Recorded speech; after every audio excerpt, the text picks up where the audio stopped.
मंथन आखिर क्यों किया गया था? देवी लक्ष्मी मां की उत्पत्ति कैसे हुई थी? जब समुद्र से विष निकला तो शिवजी ने उसे क्यों पिया? और वे नीलकंठ कैसे बने? हम दीपावली में धनत्रयोदशी के दिन किस देवता की आराधना करते हैं? अब वक्त है जानने का दीपावली की असली कहानी, समुद्र मंथन का रहस्य और वह क्षण जब क्षीर सागर से प्रकट हुई लक्ष्मी माता।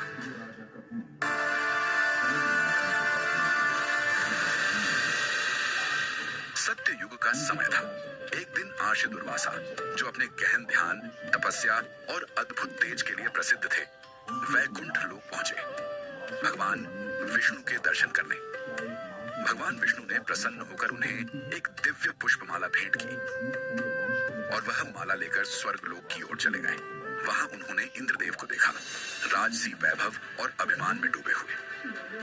दक्ष दुर्वासा ने वह दिव्य माला इंद्रदेव को दी, कहते हुए, इसे आदर पूर्वक स्वीकार करो, यह परम पवित्रता और आशीर्वाद का प्रतीक है। परंतु इंद्रदेव ने अहंकारवश वह माला अपने हाथी ऐरावत के माथे पर रख दी। हाथी ने उस माला को सूंघकर नीचे फेंक दिया और पैरों तले कुचल डाला। ये देख आशित दुर्वासा का क्रोध भड़क उठा। उन्होंने कहा, हे इंद्र, तूने गर्व में आकर इस दिव्य वस्तु का अपमान किया है। अब तेरा वैभव, तेरा तेज और स्वर्ग की समृद्धि तुझसे छिन जाएगी। ऋषि के श्राप से इंद्र का तेज नष्ट हो गया, देवताओं की शक्ति क्षीण हो गई और धीरे धीरे स्वर्गलोक का वैभव लुप्त हो गया। असुरों ने स्वर्ग पर अधिकार कर लिया और देवता दुर्बल व निराश होकर पृथ्वी पर भटकने लगे। आखिरकार देवता भगवान विष्णु के पास पहुंचे और बोले, हे प्रभु, हमारी शक्तियां लौटाने का उपाय बताइए। तब भगवान विष्णु ने कहा, यदि तुम्हें अपनी शक्ति, तेज और अमृतत्व चाहिए तो तुम्हें क्षीर सागर में बसे हुए समुद्र को मथना होगा। उस मंथन से निकलेगा अमृत जो तुम्हें फिर से शक्तिशाली बनाएगा। मंदराचल पर्वत को मंथन दंड बनाया गया और वासुकी नाग मूरत से देवता उसकी पूंछ थामे पूर्व दिशा में खड़े हुए और असुर उसके फन पकड़कर पश्चिम दिशा में। मंदराचल पर्वत घूमने लगा। उसकी गति इतनी प्रचंड थी कि जल और अग्नि का संगम होने लगा। परंतु कुछ ही क्षणों में वह पर्वत अपने भार से सागर की गहराइयों में धंसने लगा। देवताओं की दृष्टि आकाश की ओर उठी। वे मौन प्रार्थना कर रहे थे। उनकी आंखों में भय नहीं, आस्था की पुकार थी। हे अनंत, अब केवल आप ही सहारा हो। उसी क्षण सागर की लहर था। अंधकार के बीच एक दिव्य तेज प्रकट हुआ, मानो समुद्र का हृदय स्वयं आलोकित हो उठा। लहरों के भीतर से एक विशाल कछुए का रूप उभरा। वह था भगवान विष्णु का कूर्म अवतार। वह धीरे धीरे आगे बढ़ा और अपने पीठ पर मंदराचल पर्वत को स्थिर कर लिया। मंदराचल अब स्थिर था। देवता और असुर दोनों अपने अपने स्थानों पर खड़े शक्तियों का संपूर्ण बल लगाकर क्षीर सागर का मंथन करने लगे। मंदराचल की गति से अग्नि और जल का संगम हो रहा था और तभी सागर से उठने लगी एक भयंकर धुआंधार वाष्प। वह धुआंविष था, हलाहल, जो न केवल देवताओं और असुरों बल्कि संपूर्ण सृष्टि को भस्म करने की क्षमता रखता था। वायु भी विषाक्त हो उठी। सांस लेना कठिन था। अस्तित्व थर्रा रहा था। युगों का संतुलन टूटने को था। देवताओं ने एक स्वर में पुकार की, हे महादेव, आप ही संहारक हैं, आप ही रक्षक। अब सृष्टि की रक्षा केवल आप ही कर सकते हैं। आकाश में गूंज उठा, हर हर महादेव, और प्रकट हुए महादेव शिव। महादेव ने अपने करों से वह विष उठाया और बिना विलंब उसे पी लिया।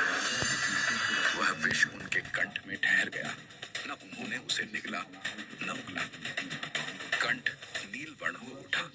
इस प्रकार महादेव नीलकंठ कहलाए। देवता और असुर पुनः अपने अपने स्थानों पर खड़े हुए।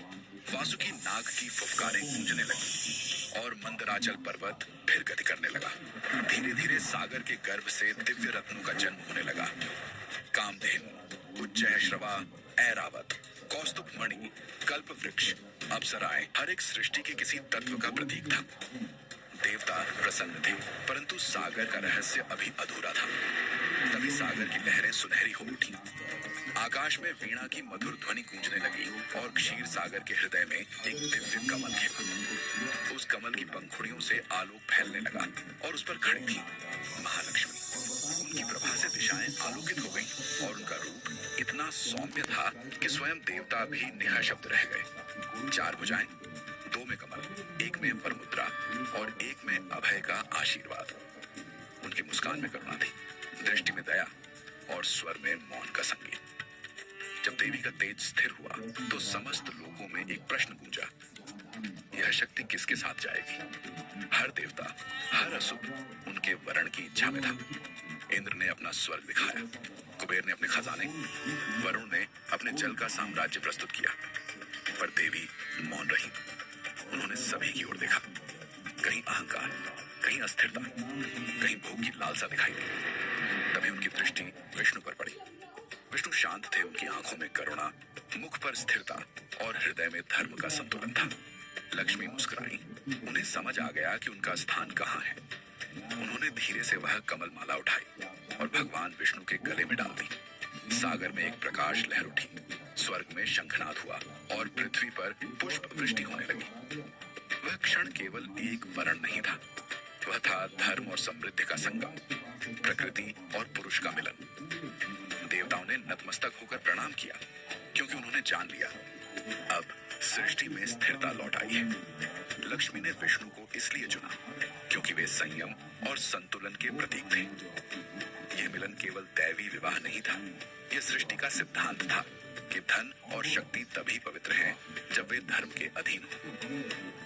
लक्ष्मी ने स्वयं यह घोषणा की, मैं वहां नहीं रहूंगी जहां अहंकार है, मैं वहीं ठहरूंगी जहां धर्म और संतुलन का राज्य है।